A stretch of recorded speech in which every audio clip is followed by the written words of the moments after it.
Shalom, pembacaan kita pada hari ini terdapat di dalam Kejadian 11 ayat 1 hingga 32. Firman Tuhan berbunyi demikian. Tajuk utama, penyerakan bangsa-bangsa Babel. Di seluruh bumi cuma satu bahasa dan satu logat pada ketika itu. Sewaktu perjalanan mereka ke sebelah timur, mereka menemukan dataran di tanah Siniar lalu menetapkan mereka di situ. Berkatalah mereka sesama sendiri, ayuh kita membuat batu bata dan membakarnya dengan sempurna. Batu bata itu digunakan mereka sebagai pengganti batu dan lepa pula sebagai pengganti tanah liat. Seterusnya berkatalah mereka pula, ayuh kita bangunkan sebuah kota raya dan sebuah menara yang puncaknya menanjak sampai ke langit. Mari kita cari nama bagi diri kita supaya kita tidak berserakan ke seluruh muka bumi. Lalu turunlah Tuhan untuk mengamati kota dan menara yang dibangunkan oleh anak-anak manusia. Maka berfirmanlah Tuhan, sesungguhnya jika mereka yang satu bangsa dan sama bahasa pertuturan mereka sudah mula membuat sebegini, maka apa-apapun niat yang hendak dilaksanakan mereka tidak ada yang tidak dapat dicapai oleh mereka. Baiklah kita turun dan mencelarukan bahasa di seluruh bumi agar mereka bingung sehingga mereka tidak saling mengerti bahasa satu sama lain. Demikianlah Tuhan mencerai-beraikan dan menyerakkan mereka ke seluruh muka bumi, lalu mereka berhenti membina kota raya itu. Itulah sebabnya nama kota raya itu Babel, kerana di sanalah Tuhan mencelarukan bahasa seluruh bumi dan dari sanalah Tuhan menyerakkan umat manusia ke seluruh muka bumi. Tajuk utama, keturunan Sem. Inilah keturunan Sem. Setelah Sem berusia 100 tahun, lahirlah kepadanya Arpachshad 2 tahun selepas banjir besar.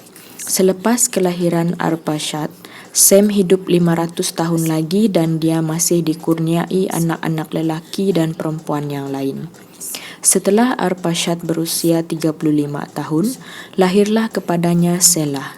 Selepas kelahiran Selah, Arpachshad hidup 403 tahun lagi dan dia masih dikurniai anak-anak lelaki dan perempuan yang lain. Setelah Selah berusia 30 tahun, lahirlah kepadanya Iber. Selepas kelahiran Iber, Selah hidup 403 tahun lagi dan dia masih dikurniai anak-anak lelaki dan perempuan yang lain. Setelah Iber berusia 34 tahun, lahirlah kepadanya Peleg. Selepas kelahiran Peleg, Iber hidup 430 tahun lagi dan dia masih dikurniai anak-anak lelaki dan perempuan yang lain. Setelah Peleg berusia 30 tahun, lahirlah kepadanya Rehu.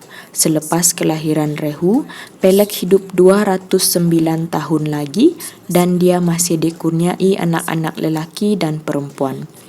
Setelah Rehu berusia 32 tahun, lahirlah kepadanya Serug. Selepas kelahiran Serug, Rehu berhidup 207 tahun lagi dan dia masih dikurniai anak-anak lelaki dan perempuan yang lain. Setelah Serug berusia 30 tahun, lahirlah kepadanya Nahor. Selepas kelahiran Nahor, Serug hidup 200 tahun lagi dan dia masih dikurniai anak-anak lelaki dan perempuan. Setelah Nahor berusia 29 tahun, lahirlah kepadanya Terah.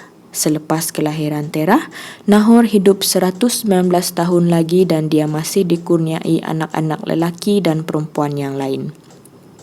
Setelah Terah berusia 70 tahun, lahirlah kepadanya Abram, Nahor dan Haran. Tajuk utama, keturunan Terah. Inilah keturunan Terah. Terah dikurniai anak yaitu Abram, Nahor dan Haran. Seterusnya Haran dikurniai anak yaitu Lut. Haran meninggal lebih dahulu daripada Terah ayahnya di tanah kelahirannya Ur-Kasdim. Kemudian Abram dan Nahor meminang istri. Nama istri Abram ialah Sarai dan nama istri Nahor ialah Milka, anak Haran. Haran ialah ayah Milka dan Yiska. Akan tetapi Sarai mandul dan tidak mempunyai anak. Terah membawa Abram anaknya, Lut anak Haran cucunya, serta Sarai menantunya iaitu isteri Abram anaknya, keluar bersama-sama dari Us-Kasdim untuk pergi ke tanah Kanaan. Tetapi ketika sampai di Haran, mereka pun menetap di sana. Setelah Terah mencapai usia 205 tahun, meninggallah dia di Haran. Sekian pembacaan kita, Tuhan memberkati.